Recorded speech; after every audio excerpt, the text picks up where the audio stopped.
And welcome back, spooky people. It's That Spooky Life, and I am your host, Miranda. Thank you for joining me again today, and I hope that you all are enjoying your December so far. I know it's always a crazy time of year, so I hope that you are going to be enjoying these special next few episodes that I have lined up. I'm really excited about some of the stories we have to share in the coming weeks.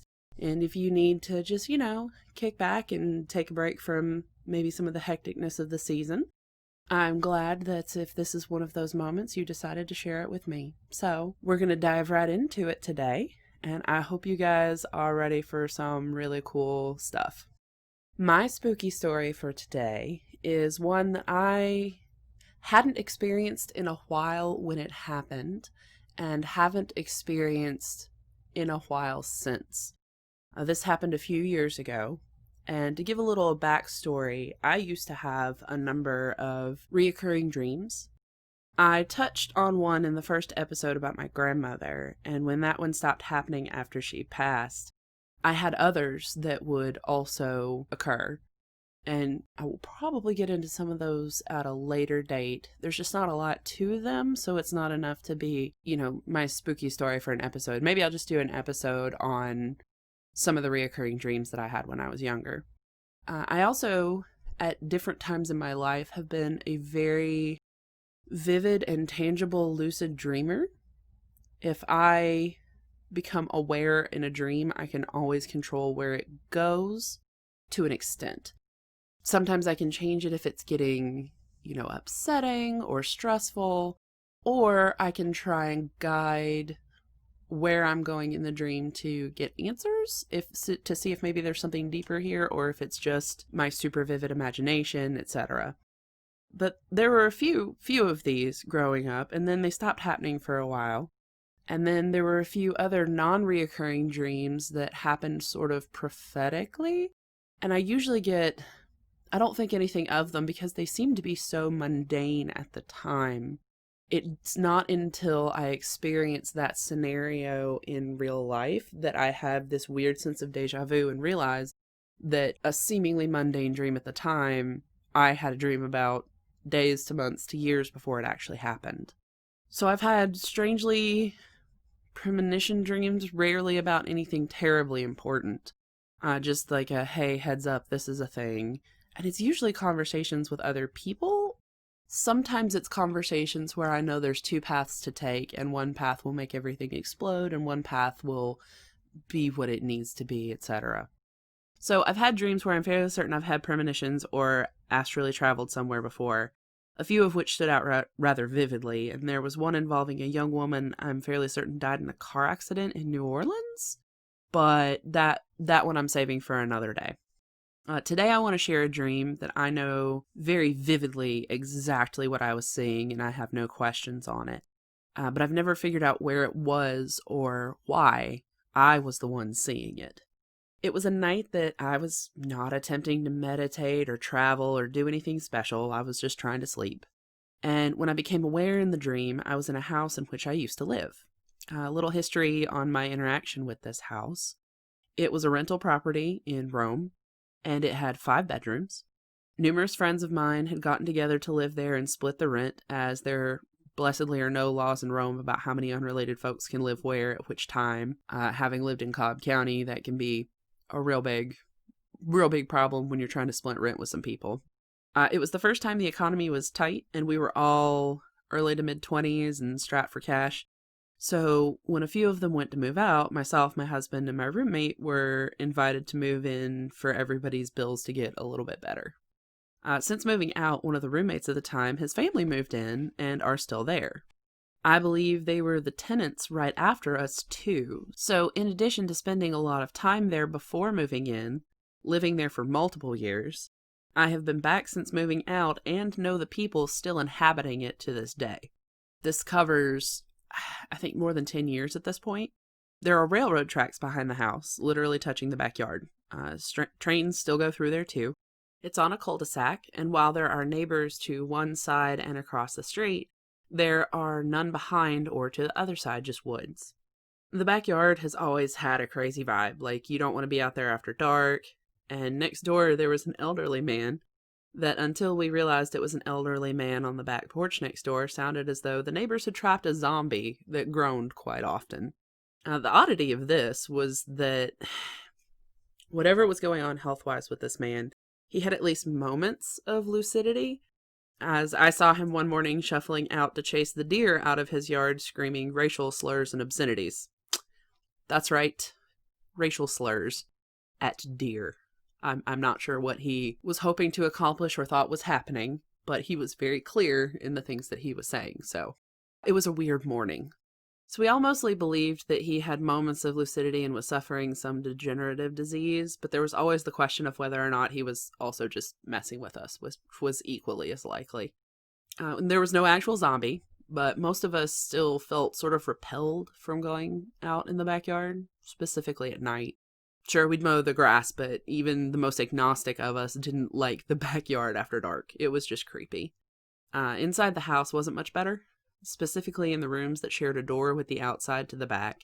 There was like a second living room den area that was always kind of spooky. And the bathroom off the master suite downstairs, we always joked was the, quote, murder bathroom. Though the white light bulbs didn't help much with that sort of ambiance, and I'm not sure why they were ever changed to the crazy, like, white LED bulbs, because it really just was not a good vibe in there. That, and while I kept my room warded, smudged, and cleansed best that I could, that many grown people in a house just stirs energetic shit up while people are finding themselves and working through depression and just life in general. I'm also pretty sure one of the friends we lived with conjured things there. Not maliciously, but just like messing about. I have no proof of that. But there are some impressions and memories that leave me wondering quite often. Needless to say, finding myself in that house in a dream was not really that odd. I came into the dream in the creepy den, staring down the hallway, and there were people yelling.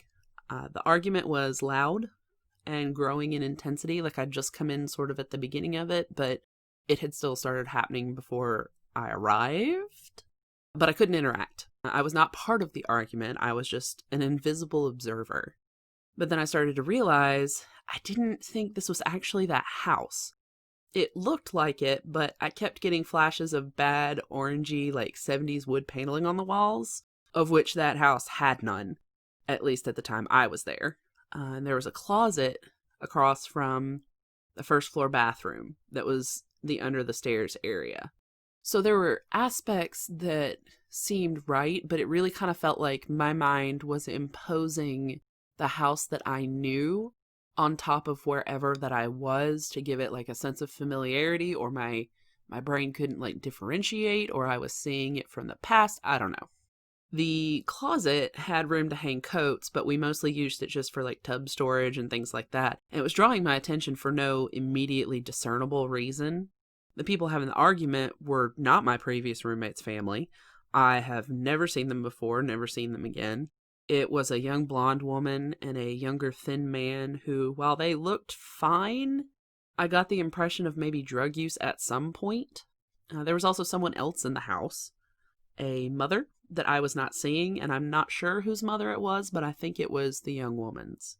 While I was starting to understand that what I was seeing was not the house as it was now, either from a previous time, or this was not at all the house in which I lived, but similar enough, the closet started to swing open slowly under its own volition in that, like, paranormal activity horror movie style, with the creak and everything. It was terrible. I got, like, my first spike of anxiety. I was like, wait a minute, this is not good. The arguing man and woman, who were now becoming very physical, throwing things and full-on screaming, did not notice this event at all. When it was open enough that I could see something inside, I really wished that I hadn't looked. There was a figure, full-on size of a full-grown man, 6 feet, definitely taller than me, wide shoulders. It was very human in shape, but that is where the similarities kind of cease. The figure was black, kind of like a charred corpse. No lips to cover its teeth, no eyelids, despite the teeth and eyes being what appeared to be perfectly intact if a bit yellowed. It had no hair anywhere, but was covered in what looked like neon green, vine-looking, throbbing veins from head to toe. No surface of its form was exempt from these coverings, and it seemed as it began to move out from the closet towards the arguing couple, the veins throbbed larger, like more potently. It was super obvious that this spirit thing was feeding on the couple's argument, or the couple, or whatever they were doing. In the dream, I was completely horrified, and I was full on just like frozen in fear. And I watched until I was able to jolt myself out of the shock to try and stop them. But I passed right through the woman and couldn't do anything. I remember she paused and said, "What the hell?" Unrelated to the argument. But the spirit reached out and closed its hand, and they were right back to arguing. Like, she had noticed I passed through her, but whatever the spirit was doing to charge this argument basically completely overtook it. It was crazy. I zoomed around the house like as fast as I could, and I mostly verified that it wasn't actually the house I'd lived in. Like, I would try and zoom around the house that I knew and would run into walls where I expected there to be doors and more of that like weird 70s wood paneling, and I'd have paused to try and get a better mental image, but I was in a panic. This was horrible, and I just had a very bad feeling, and I was looking for the mother to try and help them.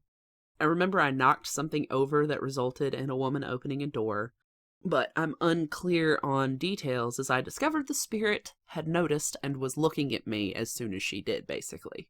I got some really bad, just upsetting impressions from this thing immediately. Like, it wasn't focusing its power on me, so I wasn't even getting the full blast of it, but even just its attention had like a hammerfall effect of greed, gluttony, overindulgence to the point of death. Like, these things it could inspire in people, then it would feed off the destruction this created, like the argument I was seeing. I also got the very, very clear impression that it had killed people in this manner before, and it was now looking at me, because it had noticed that I was there, even though no one else really had. So, awesome. That was just complete terror. And it was now coming towards me. So, I panicked, unprepared as I was for literally any of this, and in my lucid dreaming started to try and startle myself awake. It took a minute, and it got real close to me, but it never actually touched me, and I finally woke myself up. And it's like 4 a.m. I turn on my bedside lamp, I pulled out my sketchbook, and I drew the things so I wouldn't forget it in the morning. As I'm recording this, I don't exactly know where that sketch is off the top of my head, but if I can find it, I will post it to Instagram so that you guys can see it. I drew it out, I colored it, because the color was really important, like that weird neon green, bleh, sort of thing, that sort of like took over everything else. Like, I just remembered green and black and no lips and no eyelids. It was terrible. But I finally got back to sleep after I had something to drink, like water and probably a cigarette or something. And I didn't dream of it again that night. And I have never dreamed of it again since. Even when I have tried to like go back into the dream and figure it out, I was seeing a moment in time that was happening actively, I believe. And because it was over, I cannot go back to that. So it was such a crazy, vivid experience that I have never forgotten that. And seeing what I think of as like a spirit of deadly greed actively feeding from a family that I didn't know where they were or how I could help them, was really a quite nightmarish experience. Because whenever I see people suffering or people having something like that happen, I'm compelled to help. And I was there and I was seeing these things, and I was the only one who could see what was going on, and I have no idea what happened to them. I have never been able to find them again. Like, I would know the lady, the mother, if I saw her again. I might know the girl and the guy. Once I saw that spirit of greed, certain details just fled from me because I couldn't see or remember like anything else. I would know the house. If I walked into the house with the bad 70s paneling, I would probably have that weird sense of deja vu and know that I'd been there and could probably find them from there. But like, let's talk about the likelihood of that actually happening. I don't know, man. It was a crazy experience, and it always left me wondering, why me? Why did that happen? Where did I go? What tie or what thing pulled me there that I should see that and have to sort of watch this passion play and not be able to do anything without warning? Because I absolutely panicked. I really did. And this was, God, probably 4 years ago at this point. It's been a minute. I don't know. It's just one of those mysteries that I may never actually get to solve. And that kind of makes me sad. But also at the same time, like, sweet, I don't ever have to deal with that thing again. But also at the same time, that thing probably shouldn't be in that house. Like, I'm all for live and let live, but like, go somewhere else, please. That's just rude. And that is my spooky story for this week. Our listener story today comes from a second-time submitter.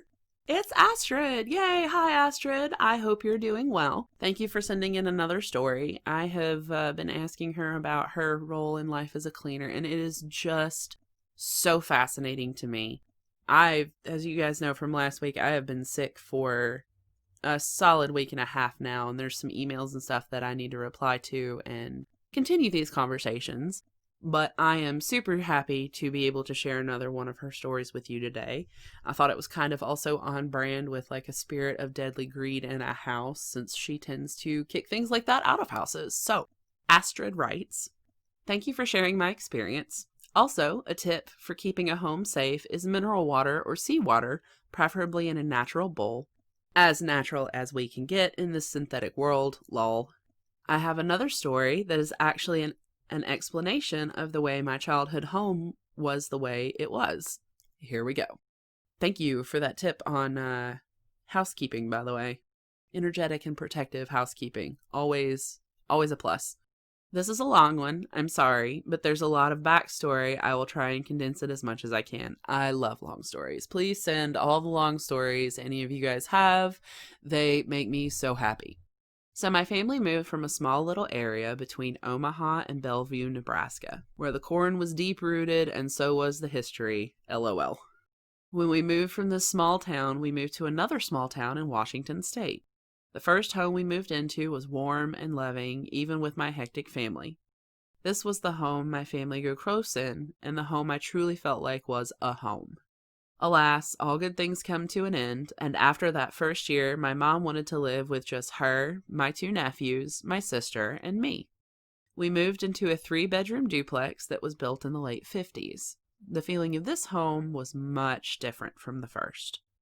Our first night, we had someone yell at us to leave at the top of their lungs and let off 5 shots into the ground. Well, about 2 months of us living in this home, I started to have experiences in my bedroom. Wait, I have a question. Had someone yell at us to leave at the top of their lungs and let off 5 shots into the ground. Was this like a physical person, like a real person? Or was this a ghost? 'Cause like, it's one thing if it's a ghost and you're like, oh shit, that was scary. But like, it's a completely different thing if that's a real person. Like, you might want to move. 'Cause no, I don't need neighbors nobody needs neighbors like that. That's rude as hell. Anyway, sorry. I just realized, I was like, oh, and then we move on to, home experiences in the bedroom. No, I need more explanation on that, girl. Okay, so where was I? Okay, about 2 months of us living in this home, I started to have experiences in my bedroom. I was a young budding lady, and so I got my own room, which was the smallest room of the house. This room was originally an office and was redesigned in the late 70s, so it was fake wood walls. Ooh. I didn't catch that detail before. When I was pairing up stories. Ooh. Fake wood walls, and in the middle of the night, I would stare into the closet because I always felt like I was being watched from that direction. Hopefully it wasn't a spirit of deadly greed. Ew. About a month after that feeling started, I would see small creatures crawl from the top part of the closet doorway and across my walls. Nope. Oh no. No, no, no, no, no. Nope, that's a no. That's a hard no from me. These things had no really distinguishable features other than they were pitch black. The only reason I knew they were this black was because they were extremely darker than the wood paneling. Only to find out years later, all 3 of the kids, both of my nephews and myself, saw these creatures, but we had never spoken about it until recently. I am 4 years older than my oldest nephew and 8 years older than my youngest. I first saw them at 12. My oldest nephew saw them shortly after he moved into the room at 11, and my youngest nephew saw them at 15 after his brother traded to the bigger room. This was not the only occurrence in this home. We would hear noises in the attic, things would be moved, and once I had a friend just abruptly leave and never speak to me again after visiting my home. Ooh, that's rough. You have to wonder what they saw. There was also what the entire family called, quote, the faces. I'm gonna pause for a second here, because just what an entire family calls, quote, the faces does not sound like a good time at all. Those bastards would show up at the peak of creepiness. Once I was laying in bed texting a friend when I turned on my side in the dim light of my phone, a face rushed at me from the left side, which was a wall. I hopped up and turned on a light and saw nothing. Their favorite thing to do was bug anyone on the computer, which was in our living room, after midnight. I guess it's nice that they're punctual. I remember sitting and messing with coding on MySpace and seeing a short, stout man walk down the hallway, bend over at the waist, putting his hands on his knees and leaning into my face. Nope. Nuh-uh. Hell no. After a while, I stopped jumping and screaming when it happened. Years passed. I've moved in and out of this house a lot over the 14 years my family has lived in this home, and every time I move back in, I gain a new experience. Well, in 2017, my mother calls me and asks me to come over. She found something in this hole in the back of her bathroom cabinet. Oh, no. My mother was a cleaner, but after she was diagnosed with ovarian cancer, she stopped because cleaning can take a lot of energy and vibes, and she needed all she had to focus on healing from her illness. Amen. Smart lady. I support this 1,000%. When she called me, she sounded panicked. My mother isn't a panicking type, so I asked her what was up, but she wouldn't tell me over the phone. She just kept saying, "No, honey, you need to see this to believe this." So I grabbed my friend who was interested in the cleaner path, and we drove down to my mom's house. Always take backup, never split the party.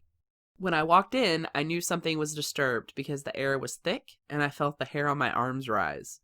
It got worse the deeper into the house I went, to the point that I felt like I was going to be sick. When I finally find my mom in her room, she hands me an old leather bag that has almost a shifting bead-like sound coming from it. Hell no! Oh my god, that's a hex bag. She looked me in the eyes and asked me to clean her home and get rid of this bag. I opened it, and inside this bag was a long black hair, a short brown hair, a clump of red wax, and about 8 human teeth in it. Now, what shocked me was that they were adult teeth. If you have ever dealt with a hex bag, yep, that's exactly what that is. If you have ever dealt with a hex bag before, this was simple but effective hex that held spirits in the home. I poured as much salt as I could into the bag and placed it outside. I burned my mom's dried white sage and dried lavender and rosemary. It felt lighter in the house, but this was years of bad that soaked into the walls, so it was calmed but not forced out. When done with the formal goodbyes, my friend and I head for the bay. Without a second thought, I chucked that bag into the ocean. Moving water is a great cleaner for hexes, and the ocean is in constant motion. There's still a festering sore on the aura of that house, but now I clean it once a month and have planted lavender by the door. To this day, you can still hear things move in the walls. We've all convinced ourselves it's an opossum, but every time I hear it, I feel uneasy. The next experience I will tell you about is when I found out that negative emotions like addiction can create their own entity. Oh my god. First of all, that story, like, a fucking hex bag, are you serious? That, like, yeah, sure, it's super simple, but, like, that's 8 human teeth. Where did they come from? Second of all, who the fuck put it there? Like, what? That is insane. I'm just glad you live near the ocean, because I feel like the ocean is the only thing that could get rid of that shit. Second of all, the next experience you will tell us about is when you found out that negative emotions like addiction can create their own entity. Is that poltergeist? Like, is that like a PK entity or something like that? Because I know that those can come off if you have a bunch of like negativity in the house, specifically from somebody who's like sensitive or whatever. But like, I can't wait to hear that story. I'm the one, like, I'm recording this podcast and I'm sitting here going, well, I'm staying tuned for more. Thank you, Astrid. This story is incredible. That is insane. I hope your mom is doing well. I have no doubt that with your continued persistence that eventually you can probably heal the energetic wound that is in that location. And thank you. That is a creepy story, and I hate that you guys had to basically suffer for so long until you found the source of it, but I'm really glad that you did finally find the source, because that's insane. So in closing today, in addition to Astrid's wonderful techniques on helping keeping a home safe and even some of the cleansing techniques she used in her story, I would like to talk a little bit, very high level stuff about at what ghosts are. You know, there's residual hauntings, which is residual energy, usually caused by an emotional event taking place or a traumatic event taking place. And sometimes an intelligent entity can be trapped in those patterns as well. But what is the intelligent entity? There are many beliefs in many religions and many practices over the millennia that believe there's more than just one part to your soul. And that when a soul moves on, the eternal part goes wherever it's going, either back into a cycle or to an afterlife, even for a time. Sometimes they believe that immortal part comes back to be reincarnated into a new person. But the fundamental part of the soul that makes you you in this lifetime is the one that can get stuck behind sometimes, especially if there are fractures or damage caused by trauma and traumatic events and things like that. And ghosts usually come from rapid, violent death, but that's not the only time. There is a situation that I am being kept apprised of where, bless his heart, there is apparently an elderly man haunting a couple that his wife had passed on, and he basically died of a broken heart, but because apparently they were either well enough off that nobody thought to check, or he didn't have any close relatives enough to find out, he was dead in his house for a very long time before his body was found.